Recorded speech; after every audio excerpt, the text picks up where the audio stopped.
시편 90편은 모세 시입니다. 시편이 150편으로 되어 있는데 유일하게 모세가 지은 시는 90편 하나입니다. 모세가 언제 이 시를 지었느냐 하면 가데스 바네아 사건이 있은 후에 이 시를 짓게 된 겁니다. 본문의 말씀을 보게 되면 하나님은 영원하시고 인간은 유한한 존재라는 거예요. 성경에는 강건하면 7, 80 그런데 요즘은 100세를 살게 되잖아요. 그래서 어르신한테 120세까지 사세요 그러면 그거는 덕담이 아니라 악담이라고 지금 말하는 처지가 되었어요. 왜냐하면 사는 동안에 아픈 데가 너무 많아서 매일 병원을 가야 되고 매일 약을 먹어야 돼요. 고통이 있음으로 인해서 오래 사는 것이 그렇게 행복이 아니라는 것도 이제 사람들 입에서 나오게 되는 거예요. 그런데 이 인생들이 하나님의 은혜를 받으면서도 하나님을 대적하고 하나님 말씀에 불순종한다는 거예요. 광야 40년 동안 이스라엘 백성들이 보여준 그 모습이 우리 인생들의 모습이에요. 하나님의 은혜가 내려서 만나와 메추라기로 일용할 양식을 주고 또 반석에서 생수를 터뜨려서 흘러가는 시냇물을 마시게 한 게 아니라 반석에서 나오는 약수를 준 거 아니에요. 그 약수를 주고 또 사막에서 낮에는 더울까 봐 뭐를 덮여줬다고요? 구름을 덮여주고 밤에는 추울까 봐 불기둥으로 따뜻하게 데펴주고 그렇게 해 주었는데도 하나님 앞에 순종을 한다, 불순종을 한다. 불순종을 한다는 거예요. 그래서 이 백성들이 하나님 말씀에 불순종함으로 인해서 광야에서 죽어가기 시작했어요. 여호수아와 갈렙만 빼고 나머지 사람들이 죽는 데 걸린 시간이 40년이에요. 40년이에요. 그 장면을 보고 모세가 기도를 하는데 여호와 하나님이여 이 백성들이 하나님 앞에 불순종하고 거역하지만 하나님께서 은총을 베풀어 주시사 약속한 가나안 땅에 들어가게 하여 주시옵소서라고 기도를 하면서 가나안 땅에 들어가서 하나님께서 풍성하게 베풀어 주시는 그 은혜를 받은 백성들을 통하여 영광을 받아 주시옵소서라는 기도를 하는 거예요. 전반부와 후반부의 내용이 완전히 다르잖아요. 그런데 모세가 이와 같이 기도할 수 있었던 것은 무엇이냐 하면 하나님의 약속을 붙잡고 기도한 거예요. 가나안 땅을 누구에게 주겠다고 처음 약속을 했죠? 아브라함에게. 그러니까 모세가 기도할 때에 누구와 약속하신 말씀을 붙잡고 기도하는 거예요. 아브라함에게 약속하신 말씀을 기억하시고 이 백성들이 비록 모자르고 부족하다 할지라도 하나님은 은혜를 베푸시는 하나님이시오니 이들에게 사랑과 자비 긍휼 베풀어 주셔서 가나안 땅으로 들어가게 하면 물론이고 또 그 땅에 들어가서 이 백성들에게 이른 비와 늦은 비를 내려 주셔서 그들에게 풍성함을 허락하여 주셔서 그들이 얻은 곡식을 들고 하나님 성전에 나와 감사 제사를 드릴 때에 영광을 받으시라는 기도의 내용입니다. 모세가 지금 중보자로서 이스라엘 백성들을 하나님께 기도하고 있는 것입니다. 이와 같은 구원의 은혜가 우리에게는 임하였을까요? 임하지 않았을까요? 임하였지요. 누구를 통해서? 예수 그리스도를 통해서 구원을 얻게 되었습니다. 하나님께서 예수 그리스도를 통하여 구원하시기로 계획을 세우셨는데, 이 계획이 언제 세워졌느냐 하면 창세 전에, 이 세상을 창조하기 전에 이와 같은 계획을 세우셨다는 거예요. 그 말씀이 어디에 나오느냐 하면 에베소서 1장 4절 5절의 말씀에 나옵니다. 한번 찾아서 우리 말씀을 같이 읽어보도록 하겠습니다. 에베소서 1장 4절. 하나님의 계획이 이렇게 놀라운 거예요. 창세 전에 계획하신 그 은혜가 우리에게 임한 겁니다. 4절 같이 읽습니다. 곧 창세 전에 그리스도 안에서 우리를 택하사 우리로 사랑 안에서 그 앞에 거룩하고 흠이 없게 하시려고 그 기쁘신 뜻대로 우리를 예정하사 예수 그리스도로 말미암아 자기의 아들들이 되게 하셨으니, 그러니까 십자가의 구속 사건은 창세 전에 계획이 되었고, 그 계획을 이루시는 방법은 예수 그리스도를 통하여 이루시고, 구원받은 백성들은 하나님의 아들이 되기 위함이다 라고 말씀하고 있습니다. 자, 여러분에게 생각하면서 대답을 하시라고 질문을 드립니다. 우리가 구원을 받았잖아요. 어디에서 구원을 받았어요? 어디에서 구원을 받은 거예요? 어디에서? 예수님으로부터 우리가 구원을 받았습니다. 죄와 사망에서. 죄와 사망에서. 그러니까 예수 그리스도의 이름으로 구원받은 사람은 더 이상 죄를 짓지 않는다. 예수 그리스도의 이름으로 구원받은 사람은 사망의 자리에 있지 않고 부활의 자리로 나오게 된다. 그래서 예수 그리스도를 통하여 우리에게 주신 은혜가 무엇이냐 하면 영생과 부활이에요. 영생과 부활이에요. 죄를 짓는 사람은 하나님과 단절이 되었기 때문에, 다시 말하면 하나님의 생명이 없는 자이기 때문에 죄를 짓는 거예요. 자, 이 말씀이 예수님께서 이와 같이 말씀하십니다. 자, 어디를 보시느냐 하면 요한복음 17장 2절의 말씀을 보게 되면 예수님께서 이 땅에 왜 오셨는지 제자들에게 또 우리들에게 알려주십니다. 자, 요한복음 17장 2절 찾으셨으면 같이 읽도록 하겠습니다.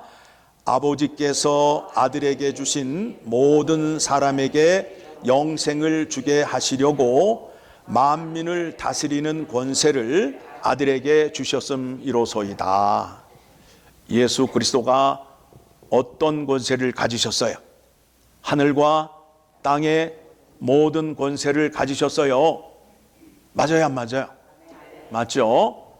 왜 그와 같은 권세를 주셨느냐 하면 하나님께서 예수 그리스도를 통하여 우리들에게 뭘 주시기 위하여? 영생을 주시기 위하여. 그런데 만일 이 땅에 예수 그리스도를 통하여 영생을 주려 하는데 그거를 방해하는 자가 있게 되면 예수 그리스도가 이 땅의 모든 사람에게 영생을 줄 수 있어요? 없어요? 없지요. 그래서 예수 그리스도가 만왕의 왕이 되신 거예요. 그래서 예수 그리스도를 이길 수 있는 권력과 권세가 있다 없다? 없다 이거예요. 만왕의 왕이 되셔서 누구도 대적할 수 없는 권세를 예수님에게 주시고 예수님이 그 권세를 가지심으로 인하여 모든 사람에게 영생을 줄 수 있는 은혜를 베풀어 주시게 된 겁니다. 그러면 예수 그리스도가 이 땅에 오셔서 우리들에게 영생과 부활의 은혜를 주심으로 인하여 우리는 영생과 부활의 은혜를 받은 자로서 살아가는 것이 마땅할까요? 마땅하지 않을까요? 마땅하지요. 자, 그렇다면 이제 우리가 어떻게 예수 그리스도의 십자가의 영광과 하나님 아버지께 영광을 올려드리는지 말씀을 통하여 확인합니다. 고린도전서 1장 30절을 가게 되면 고린도전서 1장 30절을 가게 되면 이런 말씀이 나옵니다. 고린도전서 1장 30절 같이 읽습니다. 시작. 너희는 아버지로부터 나서 그리스도 예수 안에 있고 예수는 하나님으로부터 나와서 우리에게 지혜와 의로움과 거룩함과 구원함이 되셨으니. 자, 예수님이 이 땅에 오셨는데 누가 보내서 이 땅에 오셨지요? 하나님께서 보내셔서 왔단 말이에요. 그렇죠? 그러면 우리는 누구의 이름으로 구원을 받았죠? 예수 그리스도의 이름으로 구원을 받게 되면 그거를 상태로 표현할 때에 예수 그리스도 안에 있는 자라고 표현을 하고 있어요. 하나님께서 우리를 택하셔서 예수 그리스도 안으로 들어가게 해서 예수 그리스도의 이름으로 구원을 받게 하셔서 예수 그리스도 안에 있게 되는 거예요. 그러면 예수 그리스도는 누구에게 나왔다고요? 하나님 아버지에게 나왔잖아요. 그러면 예수 그리스도 안에는 누가 계신 거예요? 하나님이 계심으로 인하여 구원받은 자는 하나님을 만나고 하나님을 알게 된 거죠. 그러므로 인해서 구원받은 우리는 하나님의 능력과 지혜를 소유한 자가 된 거예요. 그래서 하나님의 지혜와 능력을 소유한 자가 됨으로 인해서 우리는 죄인에서 의인이 되었어요. 그렇죠? 거룩한 백성이 되었어요. 그리고 내 구원은 하나님으로부터 온 것이라는 것을 알게 되었어요. 그 말씀이 고린도전서 1장 30절에 있는 말씀이에요. 그러니까 예수 그리스도의 이름으로 구원을 받았다 하면 하나님의 능력과 지혜를 받은 자가 되어서 하나님의 지혜가 무엇인지를 알아야 되는 거예요. 하나님의 능력으로 내가 죄인에서 의인이 되었고 거룩한 자가 되었잖아요. 그렇게 되면 하나님의 지혜가 무엇인지 하나님의 뜻이 무엇인지를 알게 됨으로 인하여 하나님 앞에 나아가 하나님의 뜻을 구하는 자가 되는 거예요. 우리가 그와 같은 상태에서 하나님을 섬기고 세상 앞에 서 있는 겁니다. 그래서 구원받은 자는 어떻게 살아야 하느냐 하면 로마서 12장 2절을 가게 되면 이와 같은 말씀을 여러분에게 소개하고 있습니다. 로마서 12장 2절 시작. 너희는 이 세대를 본받지 말고 오직 마음을 새롭게 함으로 변화를 받아 하나님의 선하시고 기뻐하시고 온전한 뜻이 무엇인지 분별하도록 하라. 분별하도록 하라. 우리는 예수 그리스도 안에서 새롭게 된 피조물이에요. 우리가 어디로부터 구원이라고 그랬죠? 죄와 사망으로부터 구원이에요. 그래서 구원을 얻은 자에게는 어떤 복이 허락이 되었다고요? 영생과 부활의 복이 허락되어 있어요. 그러면 영생은 무엇이냐면 하나님이 주시는 생명이에요. 그리고 부활은 무엇이냐면 죽은 자는 무덤에 누워서 어떻게 움직여요? 가만히 있어요? 가만히 있잖아요. 그런데 부활한 자는 가만히 있어요? 움직여요?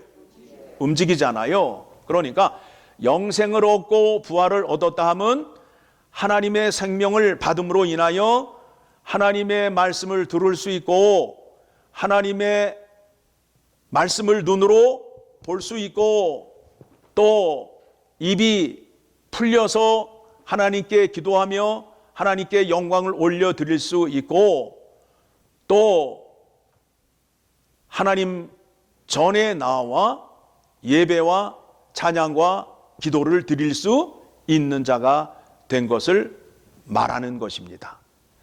자, 그렇다면 여러분들이 이제 삶이 이전과 이후가 바뀌어요, 안 바뀌어요? 바뀌어야 된다고요. 그렇죠? 예, 바뀌어야 된다고. 혹시 여러분 가운데에 그 얼굴에 의학의 힘을 빌려서 이렇게 의학의 도움을 받으신 분들이 그 이전의 사진을 보는 것을 굉장히 싫어하잖아요. 예? 싫어하잖아요. 그렇죠? 예, 왜 그래요? 왜 그래요?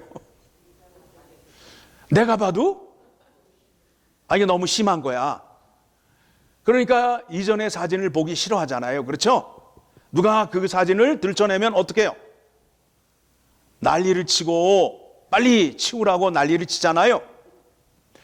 그렇듯이 여러분의 삶이 이전과 이후의 삶이 그와 같이 변화가 되어야 된다는 거예요.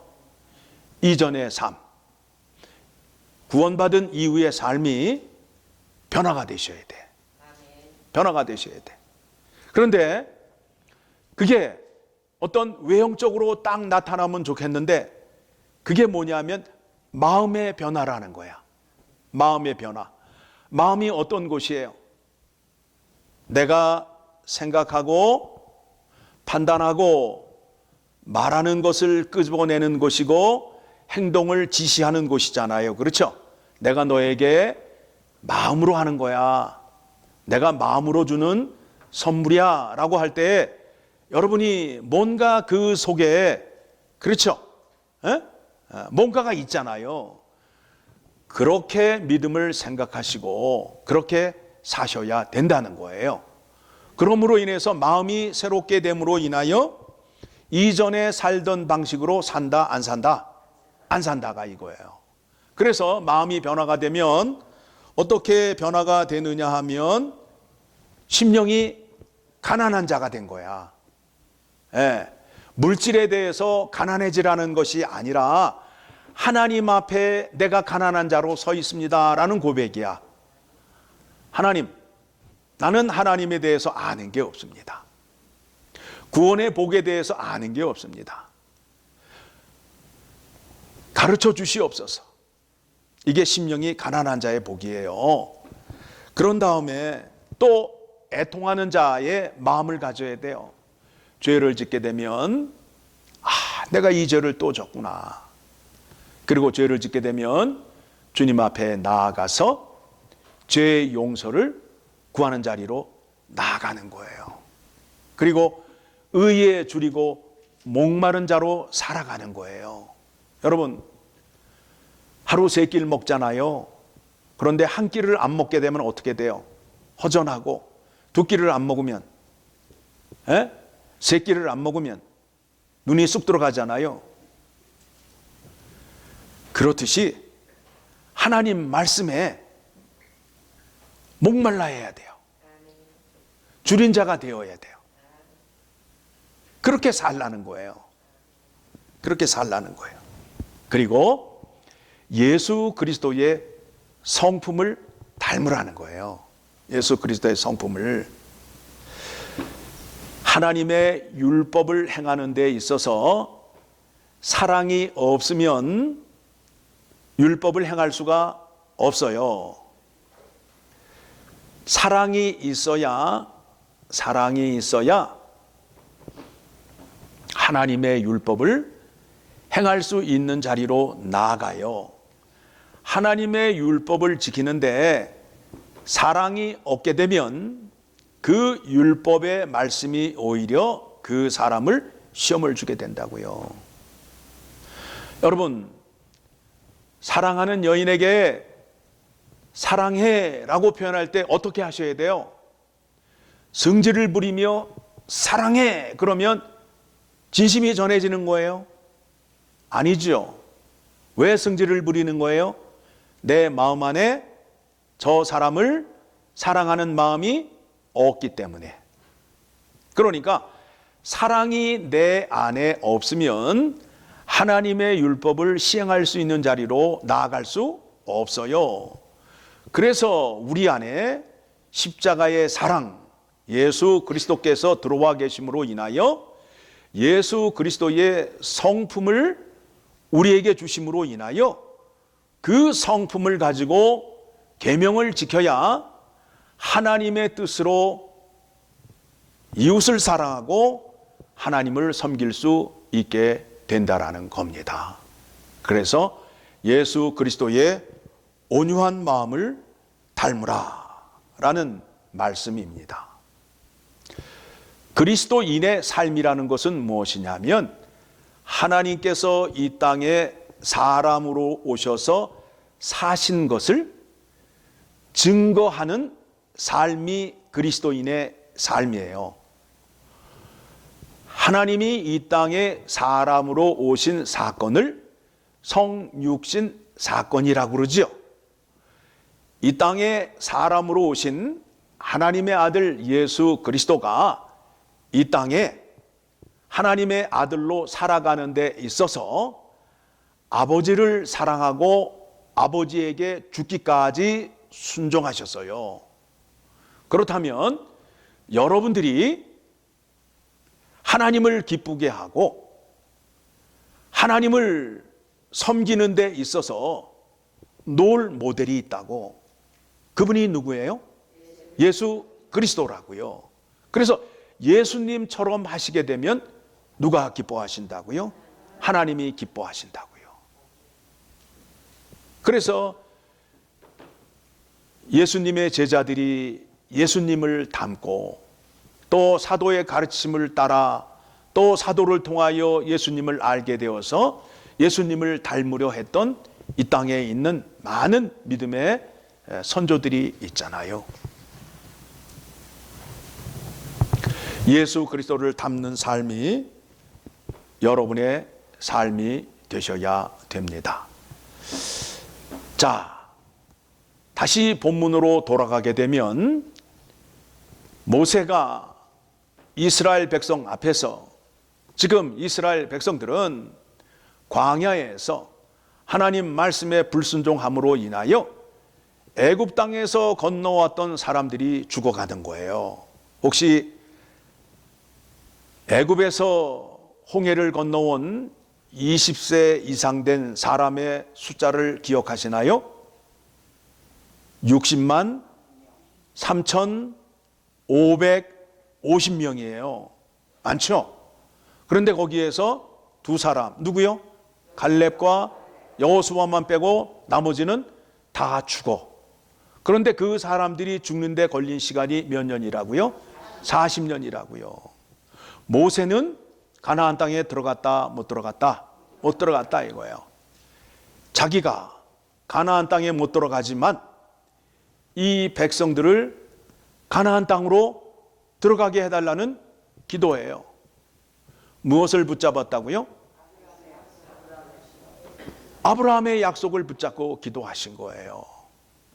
우리의 기도는 누구를 붙잡고 기도하지요? 우리는 예수 그리스도를 붙잡고 기도하는 거예요. 예수 그리스도께서 말씀하시고 피를 뿌리고 약속하심으로 인하여 우리는 그 약속을 붙잡게 되는 거예요. 예수 그리스도가 우리에게 약속하시며 피를 뿌렸는데, 그렇다면 우리는 무엇으로 약속을 했을까? 무엇으로 약속을 했어요? 세례를 통하여, 세례를 통하여, 세례를 통하여 예수 그리스도가 십자가에 피를 뿌리시고 죽으심과 부활하심이 누구를 위한 것이다? 나를 위한 것이다. 나와 함께 십자가에 죽고 부활하심을 믿는 고백으로 무엇을 받으셔야 된다고요? 세례를 받으셔야 된다고요. 신앙 고백으로 세례를 받으셔야 되는데, 이게 또 그냥 어떤 행사를 앞두고 어떤 목적을 두고 또 세례를 받다 보니까, 세례 받는 것도 이게 또 그냥 흐물흐물 받아가지고 왜 세례를 받았는지도 몰라. 세례를 받았다고 얘기하는데 왜 세례를 받았는지, 세례가 무엇인지를 모르고 지금 믿음 생활하신 분이 많단 말이에요. 내가 세례를 받은 것은 예수 그리스도의 언약에 함께 한 자가 되었다라는 거예요. 그러므로 인해서 내가 기도할 때에 누구를 붙잡으면 돼요? 예수 그리스도를 붙잡으면 된다고요. 그래서 예수님께서 우리에게 말씀하시잖아요. 수고하고 무거운 짐진 자들아, 다 내게로 오라. 내가 너희를 평안히 쉬게 하리라. 말씀하시죠? 그 약속의 말씀을 붙잡고 기도하러 나아가면 예수님이 거부하신다? 아니면 당연히 받아주신다? 그러니까 기도하셔야 돼, 안 하셔야 돼? 하시면 된다고요. 할까 말까 망설이지 마시고 하시면 된다고. 하시면 된다고. 모세가 기도한 것과 같이 여러분들도 기도하시면 된다고요. 기도하시면 된다고요. 기도를 하게 되면 예수 그리스도께서 우리의 기도를 들으실 수밖에 없다가 되는 거예요. 없다가 되는 거예요. 나 같은 게 기도해봐야 예수님이 들으시겠어? 에이, 나는 죄를 많이 져서 기도해도 안 돼. 이거는 하나님의 약속과 능력을 무시하는 행동이 되는 거예요. 그러니까 성경에서 약속한 대로, 명령한 대로 무거운 짐진 자들아, 다 내게로 오라. 죄진 자들아, 다 내게로 와라. 내가 너희의 죄를 다 사해 주리라 약속하신 예수 그리스도의 이름으로 기도하게 되면 죄사함 받고 용서받아서 구원의 복이 더 크다는 겁니다. 그렇죠? 예, 그러니까 여러분들이 어떤 일을 시작하기 전에 어떤 어려움을 당하게 되면 주님 앞에 나아가서 기도하시면 돼요. 그러면 주님께서 그 기도를 들으실 수밖에 없어요. 약속의 말씀을 따라 제가 기도합니다. 저는 부족합니다. 저는 주님께 아무것도 드릴 것도 없고 주님 앞에 자랑할 것도 없는 미약한 존재입니다. 그러나 주님께서 하신 말씀에 의지하여 기도합니다. 죄인의 기도를 들어주시옵소서라고 기도하게 되면 우리 주님께서 여러분의 죄를, 여러분의 기도를 다 들어주시고 응답하여 주심을 믿고 이 말씀을 들으시고 여러분의 기도에 시간이 더 길어지고 횟수가 더 많아지기를 간절히 소망합니다. 기도하겠습니다.